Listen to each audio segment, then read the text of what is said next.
Halaman 9.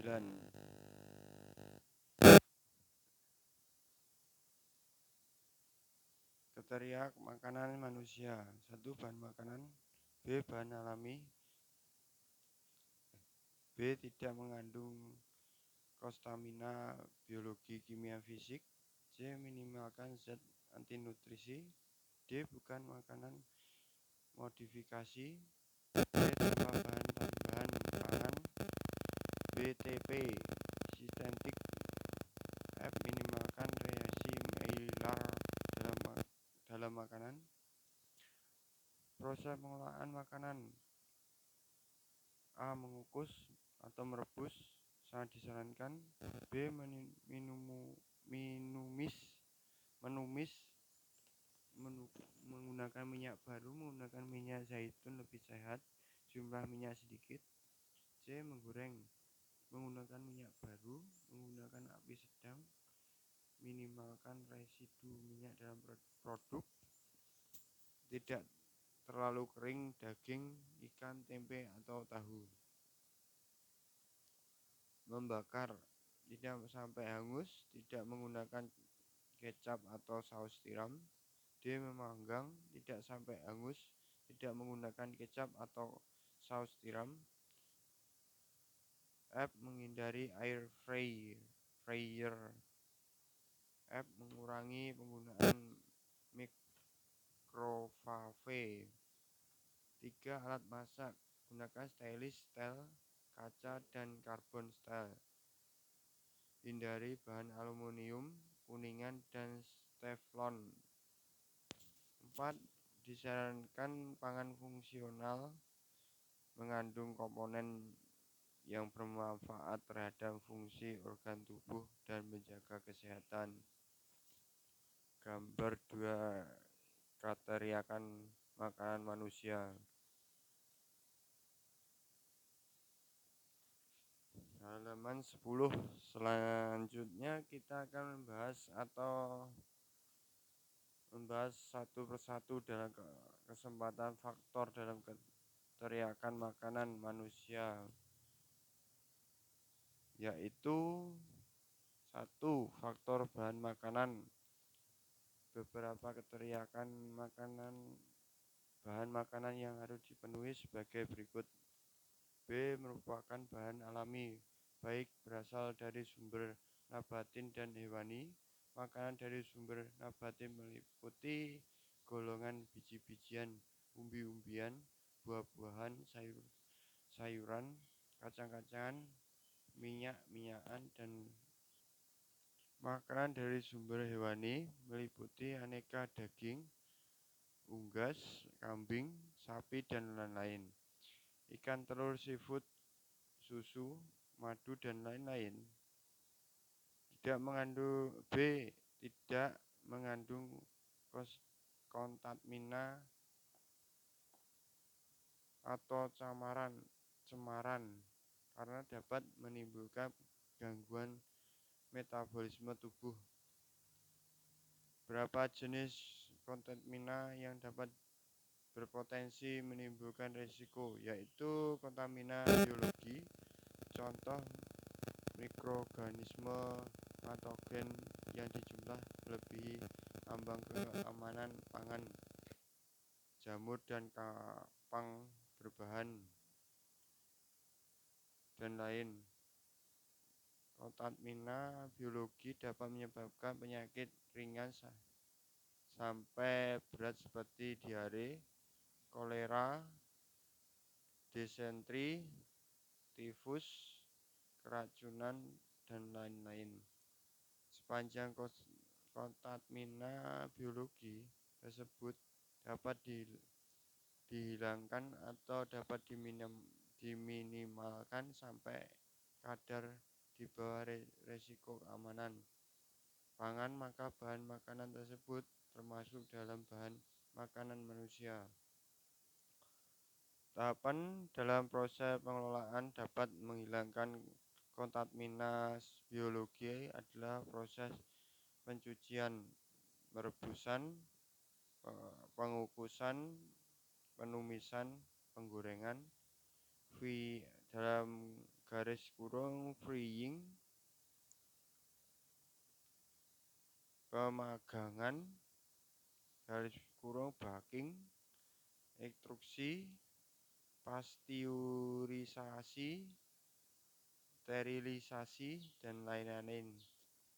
Kontamina kimia, contohnya residu pestisida, residu herbisida, residu fungisida, residu insektisida, residu antibiotik, racun aflatoksin, residu hormon pertumbuhan, residu saniter, residu logam berat, formalin, dan lain-lain. Kontamina golongan insektisida dan saniter kadarnya masih dapat diminimalkan dengan proses pencucian, sedangkan kontamina seperti residu antibiotik dan residu hormon pertumbuhan, residu logam berat, racun aflatoksin, formalin masih sulit untuk dihilangkan. Konsep Carnot berpendapat bahwa bahan makanan yang terkontaminasi senyawa kimia yang sulit dihilangkan adalah termasuk bukan makanan manusia dan lebih baik dihindari. Kontaminan fisik, contohnya kotoran hewan, pecahan material, logam, kaca, kayu, batu, plastik, dan lain-lain. Kontaminan fisik lebih mudah dihilangkan dari bahan makanan melalui cara sederhana seperti proses pencucian.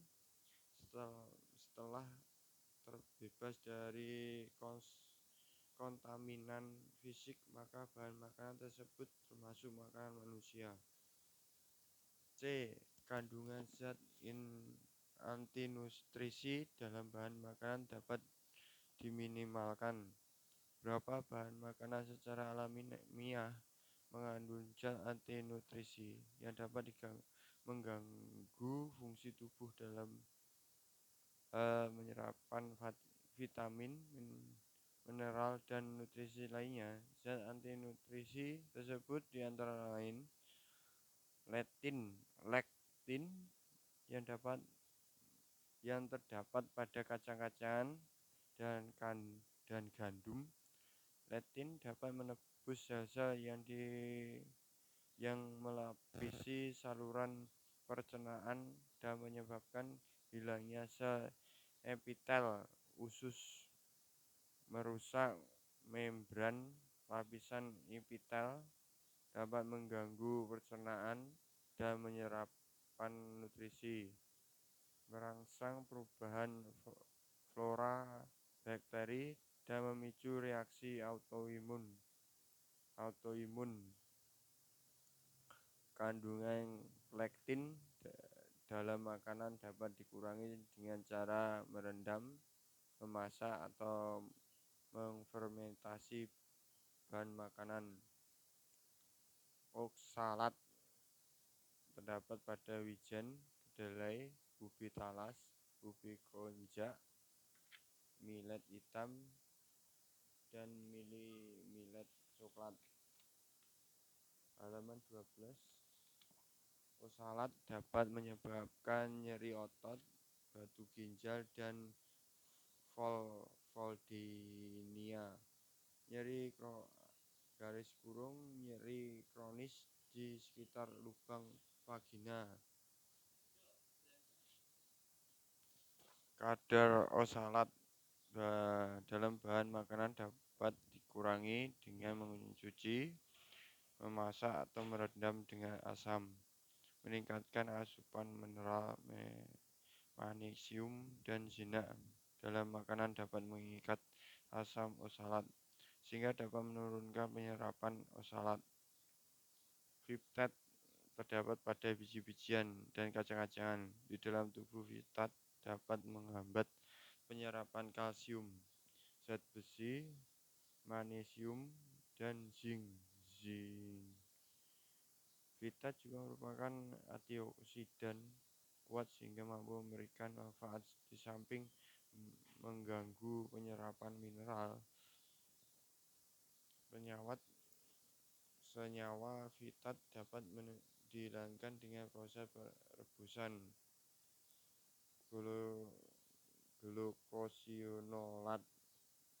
Glukosinolat terdapat pada brokoli, kubis, kale, dan lobak. Glukosinolat dapat mengganggu kelenjar tiroid dan mempersulit kelenjar untuk memproduksi hormon tiroid. Glukosinolat dapat berbahaya jika dikonsumsi pasien penyakit tiroid dan bagi yang sehat tidak membahayakan. Tanin terdapat pada teh, kopi, apel, beri. Tanin dapat mengganggu penyerapan zat besi dan protein. Konsumsi makanan, minuman mengandung tanin dalam jumlah moderat tidak berpengaruh pada kesehatan. Disarankan apabila kita mengkonsumsi makanan tinggi protein, maka sebaiknya tidak langsung minum teh atau kopi. Terapi diberikan jeda waktu. Avidin terdapat pada butir telur. Avidin dapat mengikat biotik vitamin H yang terdapat pada kuning telur. Apabila butir telur dan kuning dicampur dalam kondisi mentah, hal ini menyebabkan tidak ada asupan biotik dari telur yang kita konsumsi, dan kondisi ini sangat disayangkan mengingat manfaat biotik yang begitu banyak dalam tubuh kita. Untuk menghindari hal ini di atas, maka cara memasak telur yang baik adalah tidak mencampur putih telur dengan kuning telur pada saat mentah, sehingga memasak telur yang baik adalah dengan cara merebus utuh, diceplok, atau didadar, tetapi kuning dan putih telur dimasukkan tidak bersamaan. Salah satu berubah menjadi koloid dulu atau secara berpisah. Dari uraian di atas dapat diambil kesimpulan bahwa sepanjang zat antinutrisi yang dapat dalam bahan makanan dapat diminimalkan atau dihilangkan, maka bahan makanan tersebut termasuk dalam kategori makanan manusia.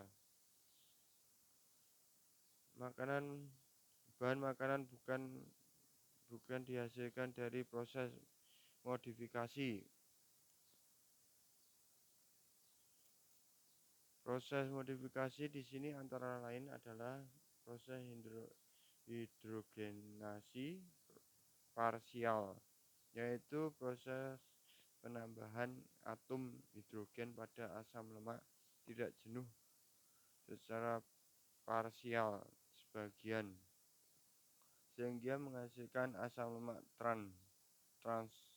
Proses hidrogenasi parsial bertujuan merubah melting point dari minyak cair menjadi lebih padat dengan tingkat kepadatan sesuai yang diinginkan. Proses hidrogenasi dilakukan pada pembuatan margarin, non-dairy creamer, coklat berbasis minyak non-kacau, dan lain-lain. Produk pangan olahan proses modifikasi yang berubah menjadi senyawa polimer pada ini tidak dapat dicerna oleh sistem pencernaan manusia, sehingga pada akhirnya dapat menimbulkan risiko terhadap kesehatan manusia. Untuk itu jenis makanan ini dimaksud bukan makanan manusia dan lebih baik dihindari. Tidak menggunakan bahan tambahan pangan. BTP sintetik. BTP sintetik merupakan bahan kimia yang diizinkan pemakaiannya dalam produk pangan untuk maksud tertentu, sehingga sangat lazim ditambahkan dalam produk pangan olahan. Jenis BTP sintetik diantaranya seperti warna, pemanis, perangsang, pengawet, anti kembal, antioksidan, pengatur keasaman, pengumulasi, pengental, pengstabil, dan lain-lain. Tambahan BTP istitat pada produk pangan mempunyai angka maksimum level yang harus dicermati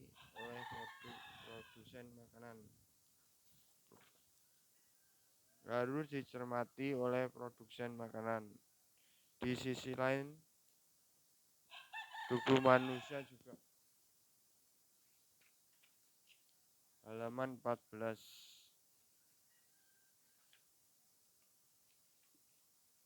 Mempunyai batas toleransi harian terhadap paparan BTP sintetik, sehingga apabila melebihi batasan akan disebut maka akan membahayakan tubuh manusia. Pada satu jenis produk pangan olahan sangat memungkinkan mengandung beberapa BTP sintetik, misalnya minuman serbuk rasa stroberi. Jenis BTP sintetik yang memungkinkan ditambahkan dalam jenis BTP sintetik yang memungkinkan tambahan dalam produk itu ada 5, yaitu pemanis buatan, pewarna, perisa, anti kebal, dan pengawet. Mie instan rasa soto mie jenis BTP sintetik. Jenis PT sintetik yang terdapat pada produk ini adalah pewarna, perisa, antioksidan, pengawet, pengatur keasaman, dan stabil. Minuman jeli rasa anggur dan lemon. Jenis BTP sintetik yang terdapat pada produk ini adalah stabil, pengatur keasaman, perisa sintetik, pengawet, pewarna, dan pemanis buatan. Kita dapat membayangkan apabila dalam satu hari kita mengkonsumsi beberapa produk pangan olahan, maka asupan BTP sintetik ke dalam tubuh kita pun akan semakin banyak. Pada kenyataannya kita tidak pernah menghitung total BTP sintetik yang masuk dalam tubuh kita, sehingga potensi untuk membahayakan tubuh semakin besar. Joseph Carnus berpendapat bahwa BTP sintetik adalah senyawa kimia yang asing bagi tubuh kita. Joseph Carnus menitik beratkan pada bagaimana senyawa-senyawa ini di metabolisme tubuh dan apakah dapat dikeluarkan oleh tubuh atau justru terakumulasi dan dapat mengganggu metabolisme tubuh. Pada kajian konsep Carnus, BTP sintetik berupa senyawa asing yang dapat menimbulkan gangguan pada metabolisme tubuh dan dalam jangka panjang dapat memicu terjadinya penyakit. Ditambah lagi realitasnya masyarakat tidak peduli dengan jumlah BTP sintetik yang masuk ke dalam tubuhnya. Halaman 15. Segala sesuatu yang mempunyai batas maksimal penggunaan dan secara tegas diberitahukan. Apabila konsumsi lebih dari angka tersebut akan menimbulkan masalah. Untuk kita dapat disimpulkan bahwa makanan dengan kandungan BTP sintetik termasuk bukan makanan manusia dan sebaiknya dihindari. Konsep Carnot menyarankan menggunakan bahan tambahan pangan alami pada produk makanan supaya lebih aman terhadap kesehatan tubuh. Beberapa BTP alami seperti pewarna menggunakan ekstrak buah bit, kunyit bubuk, pandan bubuk, buah naga, dan lain-lain. Pemanis menggunakan gula pasir dan dextrosa. Perangsang menggunakan bumbu rempah-rempah alami, dan lain-lain. F. Mengurangi terbentuknya reaksi Maillard dalam satu masakan. Reaksi Maillard adalah reaksi ikatan yang terjadi antara protein dengan gula sederhana melalui proses pemanasan. Reaksi ini mengakibatkan perubahan warna masakan menjadi coklat. Jenis gula sederhana yang membentuk reaksi Maillard antara lain glukosa, fruktosa, dan galaktosa. Gula-gula sederhana ini biasa terdapat pada gula merah, susu, buah, madu, dan lain-lain. Bumbu atau bahan tambahan masak yang membuatannya melibatkan reaksi Maillard antara lain kecap manis, saus tiram, petis manis, dan sejenisnya. Reaksi Maillard terdapat pada jenis masakan di mana komponen protein yang ada dalam bahan makanan tercampur dengan komponen gula sederhana sebagai salah satu perangsang yang ditambahkan jenis masakan tersebut antara lain tempe dan tahu, bacem, ayam kecap, sambal goreng tempe, ayam goreng madu, ayam bacem gula merah, dendeng, krecek dalam gudeg, ayam bumbu caos tiram, dan lain-lain. Halaman 16. Reaksi Maillard menghasilkan senyawa Age (advanced glycation end product) yang berbahaya bagi tubuh manusia karena menyebabkan inflamasi di sepanjang pembuluh darah dan dapat menyetuskan perubahan DNA sehingga potensi menyebabkan timbulnya berbagai penyakit pertumbuhan sel abnormal, kanker, kista, autoimun, dan lain-lain. Oleh karena itu, konsep Carnot berpendapat bahwa sejenis masakan yang melibatkan reaksi Maillard adalah termasuk bukan makanan manusia, sehingga lebih baik untuk menghindari. Alternatif lainnya adalah jenis-jenis masakan yang melibatkan reaksi Maillard